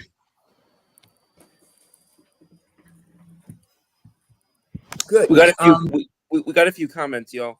Go on. So Christina about 10 minutes ago said hi everyone, which is why I yelled Christina and probably looked like a crazy person because no one else acknowledged it. And then oh, you said hop on, okay. And then Kenny says hello everyone. As a college basketball fan without a favorite team, I'd love to ask a question. A team like Seton Hall, in my opinion, is going to be hurt by the NIL and transfer portal. Already is. How does Seton Hall compete with today's college basketball? I mean, from my vantage point, it's going to take something like what Mr. Ford just said. I think I don't know if it necessarily is you allocate the same amount of money ubiquitously, and like there's like a salary cap of sorts. I already hate the salary cap idea in Major League Baseball, so I won't go on that rabbit hole too much. But I do think that there's got to be some stipulations that indicate, I like the limiting to one transfer. I like the regulation of if you transfer, it's got to be under these circumstances, or it's got to mean that you're giving up these things or one thing or another. But I agree. There's got to be some sort of if it not. I don't think a salary cap is per se the right approach, but some sort of like a what's the word I like for example the for those who follow Major League Baseball, there's the international amateur free agent budget every year, where there's a certain amount of money you can spend on whomever you want to go after in that particular period of getting players. I think it would be something like that probably, where you've got only a certain amount that you can allocate, because otherwise I agree that and maybe I don't know if you would go this far, but maybe you include it as like that can be in a sense almost traded to other teams for something in return. I don't have a whole plan drawn up or anything, but I think it's got to be something like that, because otherwise I think you're going to I think you're going to continue to see this thing get more and more out of hand with the NIL. Again, not an advocate for a salary cap per se, but I think that some sort of a budget type of thing is probably the approach that you'll end up having to take. So I think it's going to come down, Scoop, to enforcement, because when you look at it right now, there is a revenue sharing cap. Right, every school has only up to $20.8 million that they can share for all their teams. Yes. That's across all programs. So it's not on a team by team basis like you're talking about, but it is at least at an athletic department basis. Now, the idea of the NIL is supposed to be that a player who would get it no matter where he went to school can still sign a deal, right? I mean,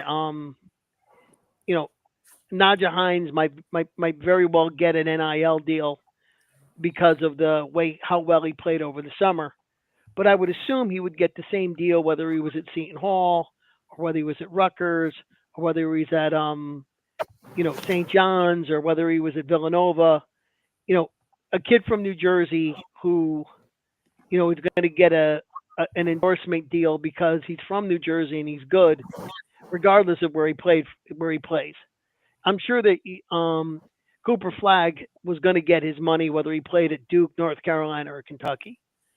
So enforcement is important so that second part of the problem, that second source of money, gets regulated fairly, so that it's not just a way of having the big schools funnel money to their kids.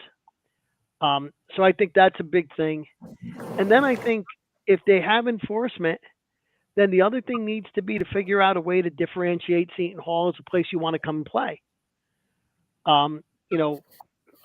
Junior was talking about the academics.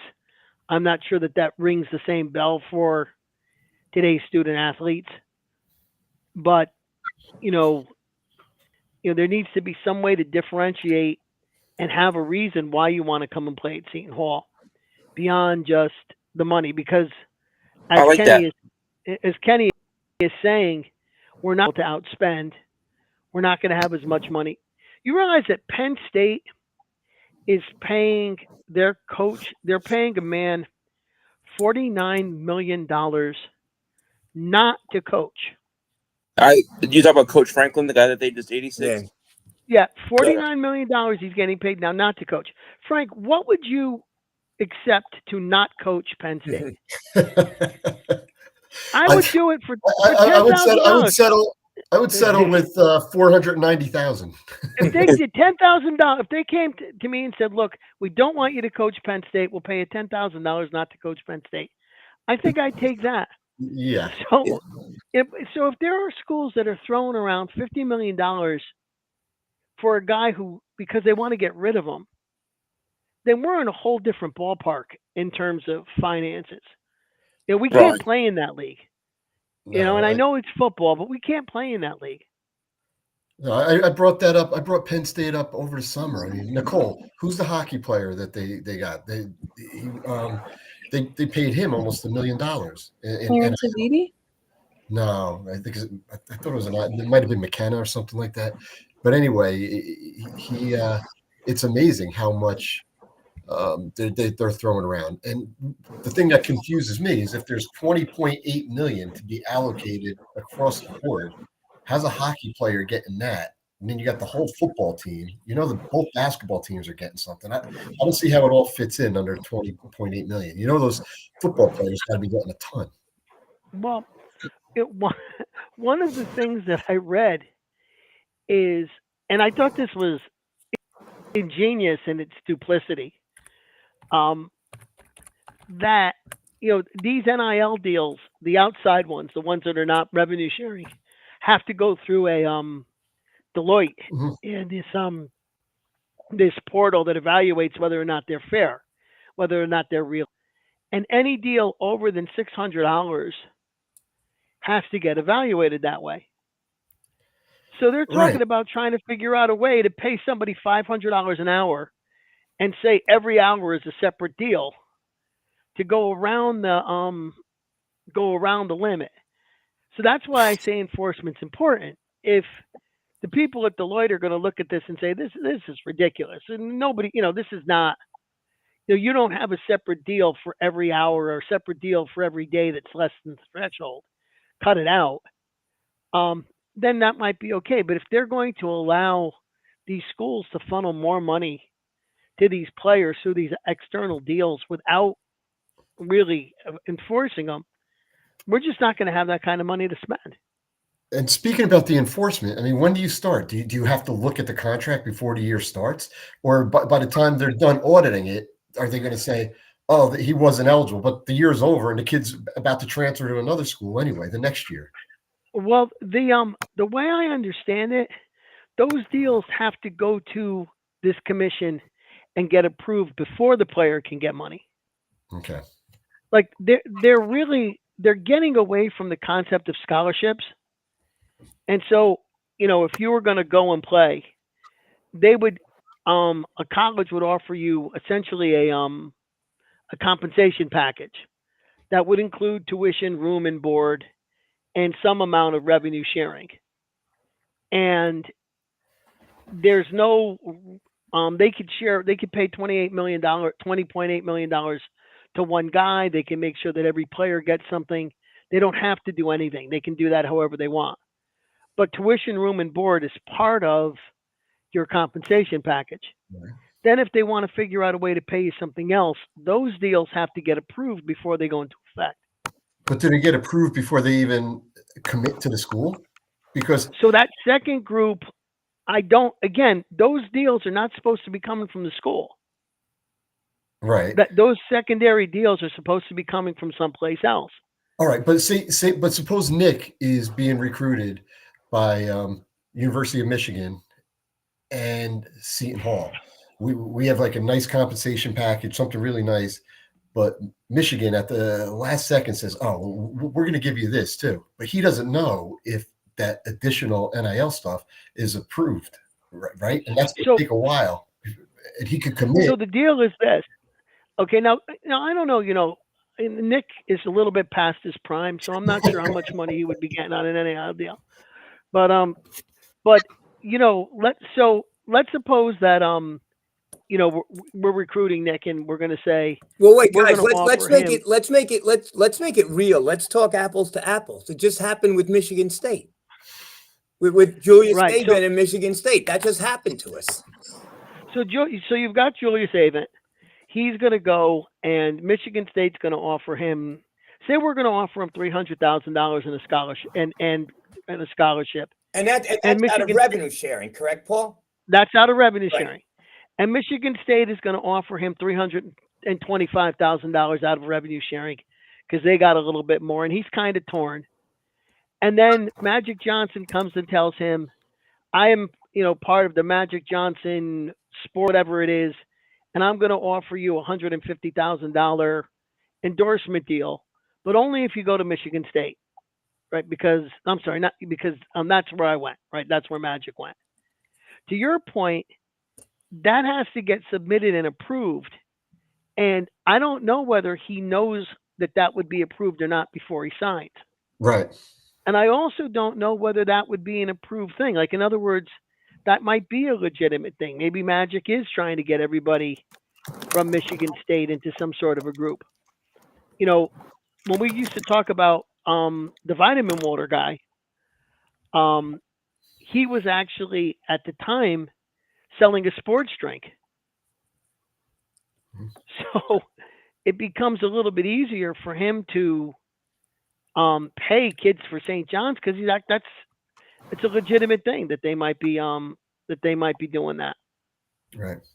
And Frank, the thing that I'm concerned about is, I always go back to the famous comment that Jerry Tarkanian made when he said the NCAA was so upset about Kentucky's cheating that they put Cleveland State on probation for 5 years. Right. What I'm concerned about is that if Savannah Catalan gets $1,000 to go make a speech at the Piscataway High School girls basketball dinner, and they decide to punish her because she really should have only gotten $500 or some ridiculous thing because the commission's trying to show that they're doing enforcement. At the end of the day, that's always going to be my concern when it comes to enforcement. But Paul, not even enforcement now, because now I'm hearing. And is my mic better, by the way? Yes. Thank you. So I saw something on the Feinbaum show that now with private equity firms, they're thinking of giving X amount of dollars to like the SEC, and the SEC gives it to the school as revenue. So then you could share the revenue. So here we go again. Like, school's going to get $50 million for revenue sharing. So there we go. Well, remember the limit, the max on it is a function of the whole NCAA, and the whole NCAA decides to change that number, and it's based on a percentage of the average revenue of schools. Right. Now, if the SEC makes sure that everybody in their conference has enough money to hit sharing max. Right. Right. Because I think that's the concern is. Yeah. I mean, we talk about $20 million as if our athletic department's got it sitting in a safe someplace. Right. I always bring up Rutgers. Rutgers has been operating on a multi-million-dollar loss year after year after year. And I continue to write a state income tax check to them so that they can keep on going 7-5 and in the Big Ten every year. Well, but donations to Pirate Blue is revenue. So there's nothing that would prevent a hedge fund from donating X amount of dollars to Pirate Blue, and then that goes toward revenue sharing, correct? And yes, at the SEC, I guess they're trying to do that at a much bigger level. Absolutely. So whatever rule, I guess my point is, whatever rules go in there, someone will come up with a way to circumvent the rules and get money to their players, which is what nobody wants, right? Because then it's just going to keep getting out of hand. Well, and I think the other thing is, Junior was talking about academics. He was talking about the draw of Seton Hall. Obviously, we didn't get a chance to get too much into it, but it sounds like he had a pretty interesting career as a political operative, involved in multiple campaigns and, doing that in the rest of his career. It was, stuff that was far away from basketball. And, we've got Elijah Fisher, and I don't want to pick on him, but this is his fourth college in 4 years. Okay, and I have absolutely no idea how how he's going to be able to even get a degree. And it is becoming, you have the NCAA that's still supposed to be policing academics and making sure that guys are making satisfactory progress toward a degree and all those kinds of things. And then you got this other who's supposed to be paying attention to just the money. And, the College Sports Commission. And I keep wondering at what point are they going to just say that you don't even have to be you don't even have to be enrolled into college anymore to play in the team. At what point is it going to simply be, minor league sports sponsored by colleges? Well, let me just say this to finish up on this topic, and I was thinking about this. Now, Seton Hall historically very rarely got a five-star player. You talk about, Nicole said that Romero Gill was nowhere near a five. He was a 1 or 2 star player. Miles Powell had, he put on some extra weight in high school. He was a 3-star player. Sandro was not a 4 or 5 star. So our thing was to get these players and then make them better. Kadeem Carrington, Desi Rodriguez, the list goes on and on. But the problem now is that we're going to have, like we got Najah Hines. Let's say Najah has a great year. You now have to figure out a way to retain your players, the Marquette model. That has to be first and foremost. And that's how you build it. If you're not going to, and I think what was interesting, one of the things that Julius Avent said is he wanted to go somewhere where every year the roster doesn't flip over. I think that has to be a priority, right? You have to bring in freshmen and then you have to sign them, for the next year. And that's the only way you're going to build and get your 3-star, 4-star players and make them better, like what Seton Hall, has always done. And I think that's Nick, it. I also about, Junior was talking about essentially the fact that most of the guys knew each other when they were going to recruiting and they were going to looking at schools. And I think I was telling the story the other day about one of our other shows about a mid-major coach who had his entire team poached.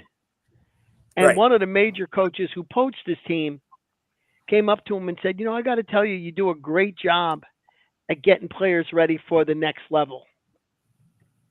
And the mid-major coach didn't know whether to thank him or punch him in the face. Right. So, well, that's my point. But what I'm wondering is Seton Hall going to need to have relationships with 10 or 12 colleges, let them get the freshmen and sophomores, and then try to pick from the same schools? See, I don't want to do that. I want to get in the freshmen, and I don't want to lose a Kadari Richmond. I don't want to. No, you want to get them and keep them. Yeah, I don't want to lose a Tyree Samuel. I want to get those kids and make them better. I think that has to be, the priority, even if you overpay them. I mean, that's how you build a program. Or then it becomes you're flipping your roster every year. Well, if we go over to Major League Baseball, I remember the Cleveland Indians, and I think the 90s, had a bunch of young players that they signed kind of immediate deals. They paid them a lot more than they would have if they were just trying to keep them at the rookie minimum or whatever. They gave them longer term deals. And that group stayed together and actually played in I don't think they won the World Series in those days, but they played in it. As compared to the Yankee model, where they were trying to go out and sign last year's MVP from some other team. So, Nick, it's possible that your model could work, and they may need to structure the revenue sharing deals that way. They may need to backload them. Yeah. The Yankee model. On that note, Luigi has a scoop. Yeah, so I just wanted to share this. Earlier today, it had come out that 2 Yankees coaches were not going to be retained. One of whom was first base coach and bullpen coach. First base coach and base running coach Travis Chapman. who was part of that infamous Jazz Chisholm versus Aaron Boone situation earlier in the summer, and also longtime bullpen coach Mike Harkey was not being retained, who had been in the organization for most of the past 17 years, with the exception of 2 years he spent in Arizona toward the end of the Joe Girardi years. And then it just came in a few moments ago that Jake Hurst, who is a current minor league hitting coach for the Yankees, is being promoted in some capacity, and that is believed to be connected to current Yankee head coach James Rosen, who is a finalist for the Minnesota Twins managerial job. Good. While we're on baseball, before we go to Nicole's segment, kind of a segue from baseball to pop culture. I went to see Bull Durham at the Paper Mill Good Playhouse choice. on Sunday, and Nicole, no, Bull Durham is not a person. It's the name of a team in the Carolina League, in the A. And did any of you guys see the movie Bull Durham? Oh yeah, of course. Okay. Yes. Oh yeah, Kevin Costner and Susan Sarandon. Great movie, right? And I Kevin thought, Costner, one of my favorite actors ever. yes. And Do you know I who they thought are, Nicole? Who? Kevin Costner and Susan Sarandon. Have you heard of them? The first one I know. The second one, no clue. I know who both of them are. Susan Sarandon. The actress that played the Susan Sarandon part, I don't have her name right now, but she was amazing. And it's a musical, so yeah, it was a little bit different. They kept it, and so then I decided to rewatch Bull Durham. And then what got me really upset, and I posted something on the Paper Mill site because they're thinking of bringing the play. There's talk about it going to Broadway. Paper Mill. I knew somebody who worked there for years. Yeah, Bull Durham. In the movie, Crash Davis batted what? I don't remember. He was a lefty hitter. Oh, I thought you were I misunderstood the question. I'm sorry. Crash Davis was Kevin Costner, right? Right, Crash Davis. He batted ninth, right? And he was a catcher, and he batted lefty. Yeah. Oh, lefty. Okay. Yeah, in the movie, I mean, in the play, he was batted righty. So that's why I hated Field of Dreams, because Ray Liotta played Shoeless Joe Jackson, the greatest left-handed hitter of all time, and he batted righty. So little things like that irked me. Okay. So I'm not going to I loved it, but I'm not going to give it 5 stars because they couldn't teach this guy who's not really even swinging a bat, right? You're not hitting pitching, you're just swinging a bat to be lefty. I mean, whatever. Anyway, Nick, Ted Williams was the greatest left-handed hitter of all time. More than Shoeless Joe? Shoeless Joe was pretty good. According to Kevin Costner, it was Shoeless Joe.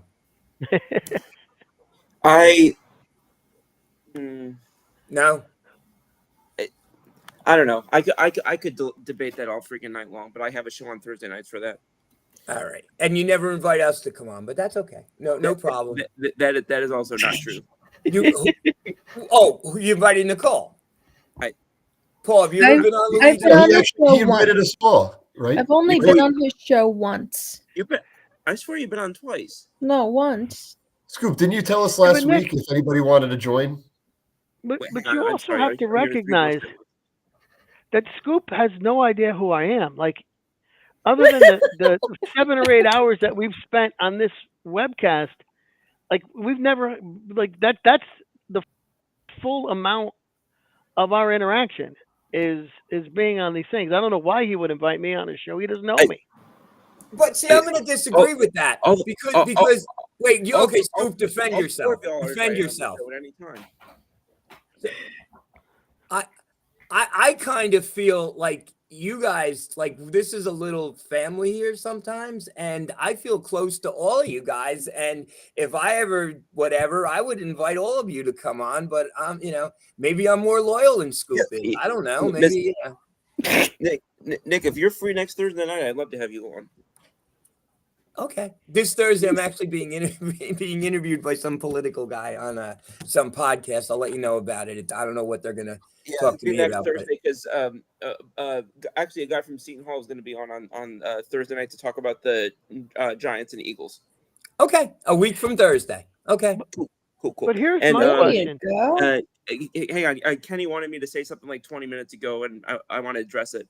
But he had said they're saving it for the next generation of baseball players named Biggio, because Biggio being Craig Biggio, who was a former Seton Hall guy, Right. and probably the best baseball player to come out of Seton Hall, other than maybe Mo Vaughn.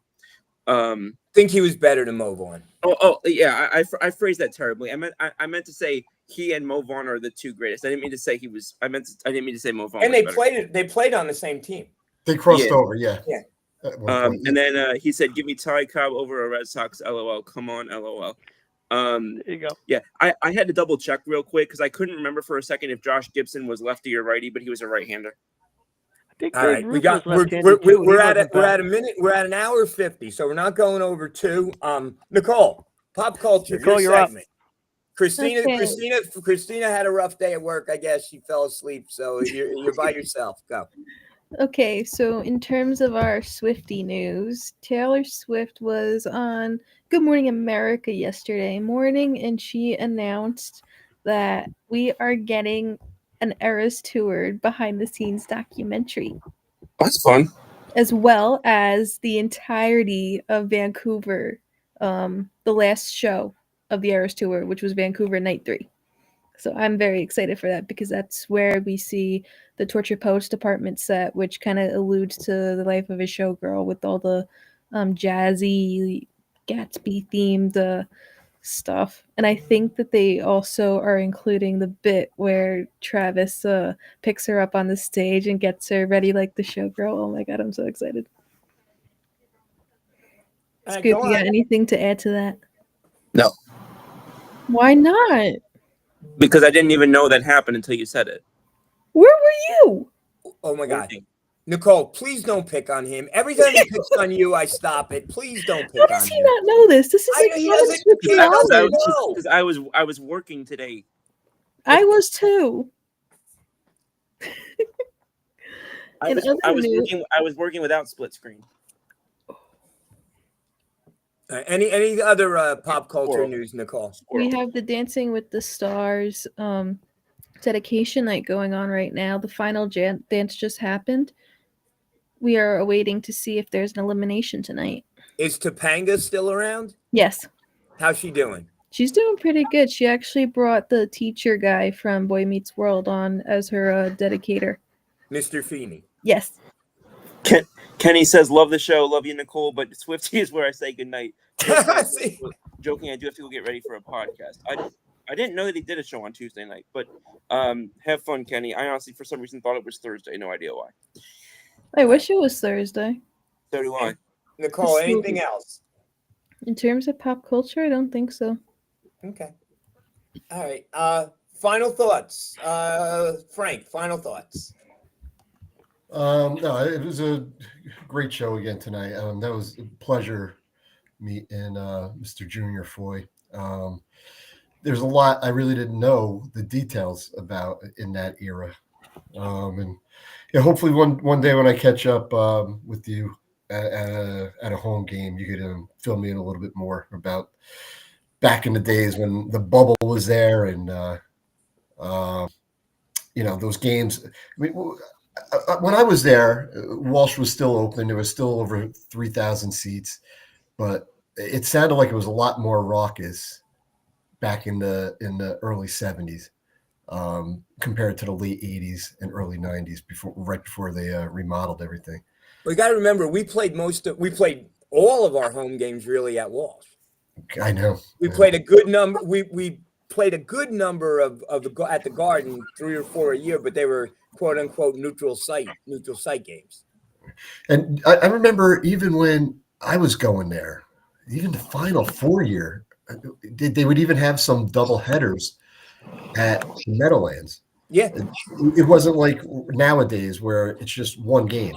Yeah. They were just trying to get people in the arena, and St. Peter's would play somebody before us, or Iona would play somebody before us. Yeah. As a matter of fact, I think that day we beat Georgetown. Remember when we beat Georgetown in the 88-89 season? It was like right after Christmas. That was a doubleheader, believe it or not. Wow, I don't remember that. Yeah, I think St. Peter's was playing somebody before us. I'll have to look that up. But it was That was the Alonzo Mourning, Dikembe Mutombo, yeah. Jerry Mhm. Walker and Anthony Abent went up against those two. Yeah. Yeah. No, Jerry Walker was not on the team yet.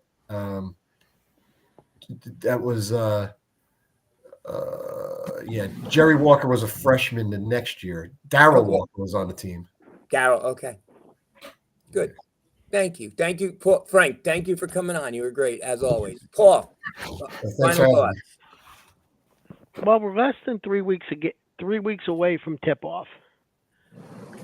Obviously, the coaching staff and the administration's keeping things very close to the vest in terms of the way the team is developing. We know that we're going to play a St. Peter's team that's in a very similar situation to Seton Hall. They've lost 6 guys. A lot of guys have left for in the transfer portal. So we're going to be playing a team in Walsh that is as inexperienced together as our team is going to be. So we can't even use that as an excuse. So 3 weeks before they throw the ball up for this game, I'm starting to get excited for it. And I'm starting to think about what's the season going to look like. Wait, St. Peter's is at the Prudential Center, right? Yes. Yes. That was at that's at the Prue Center? Yeah. Yeah. Prudential was at the Okay. Prudential. November 3rd, if I believe. November 3rd. Yeah, 3 weeks You from guys yesterday. going? I am going. Paul? No, I'm not going to be able to. I've got to go to a wedding in Arizona. Oh, okay. Ooh, Nicole, you going to go to any games this year? I tried to. It's hard with work. But you don't have your Devil seasons anymore, so not that mattered because it's at the same place, doesn't it? I know. Yeah. I used to love going to the double headers. I'd go with my sister to the Devil game first, and then they'd be putting the boards, the basketball court down as we're leaving, and then we'd go home, get changed, then come back. Luigi, Why wouldn't you final thoughts? just bring your full outfit and change while you're there? Because I'm not staying in Newark all day. It's sketchy. It's not sketchy. Near the arena? Near the arena is far from sketchy. I'd rather stay at Sketchy? the Crew all day than I Oh don't. my God. I'm not a fan of Newark, New Jersey. You're not go to Red. You know how many people stay at Reds? I don't know if you're a fan of Reds, but yeah. I've never been to Reds. You've never been to. That's like you've It's never right been to across- Reds. No, right there. I've never been. I'm not a big drinker. Every time I see a picture of you on the weekend, you have a cocktail in your hand. What So I do don't know. Yeah, that's I, good. I'm okay. I don't. Right? Am drink I more than- lying, Luigi? No. Frank's shake. Yeah, Nicole, come on. I don't. I haven't. I don't think I've had a drink in maybe 3 weeks.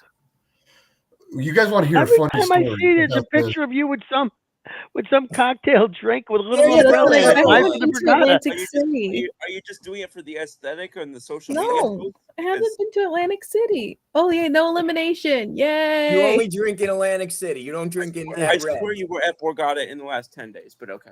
I haven't been at Borgata in the last 10 days. Okay. Nicole, when I met you, it was at that that pizza parlor with the worst service in America. Yeah, and I had a hard seltzer. What place was it? What was the name of that? It was Oh, awful. It was some pizza place. We walked Mercado out of there Pie? twice. 'cause Yeah, we didn't Mercado. serve. Yeah, it was Yeah. horrible. Oh, I've heard not good things about that place. Is it still there? No, closed. Okay, I know I why. wonder why. Jinx. Frank, you had a comment. No, I was just going to say how it really isn't that bad of an area. My wife used to have to take my kids to play hockey down there when I couldn't take them. Like they would play out of there every once in a while on weeknights, and there was no event there. So if she was able to handle that, Yeah, that area is fine.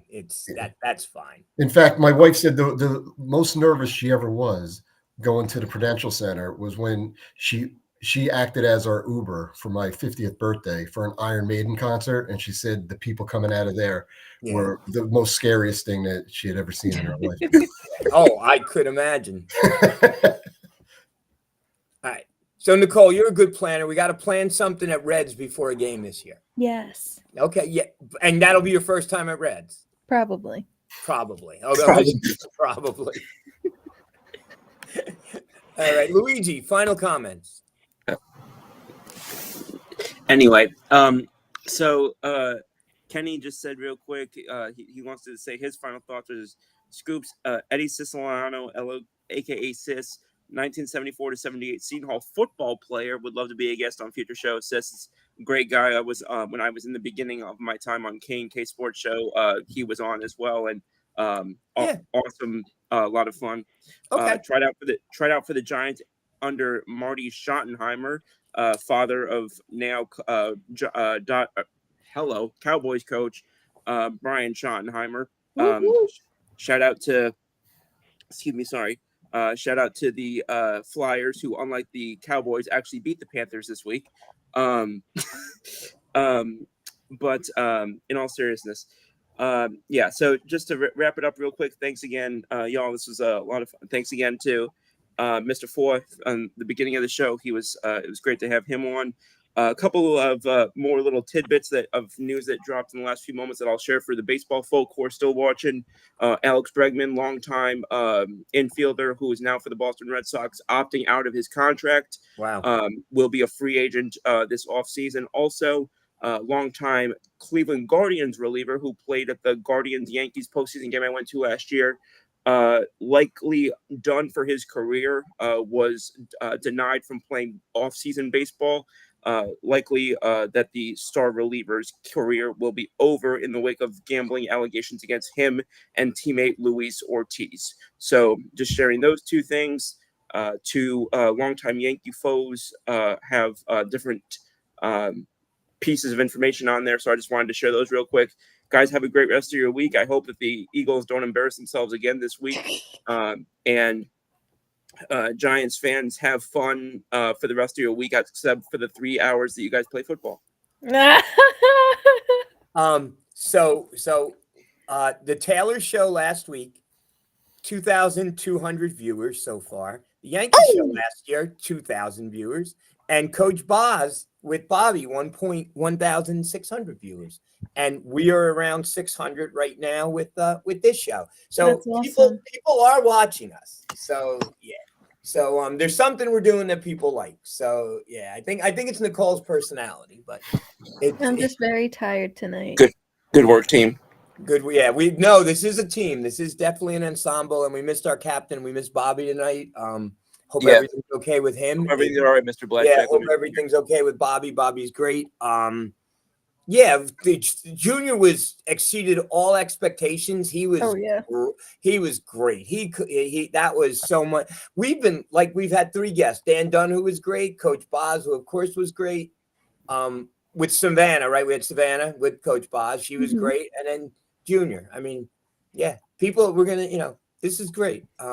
Any other ideas with guests, let me know. And Junior's on the Facebook page. So that's how I connected with him. So again, thank you guys. Appreciate everything. Great team. And Nicole, wrap it up.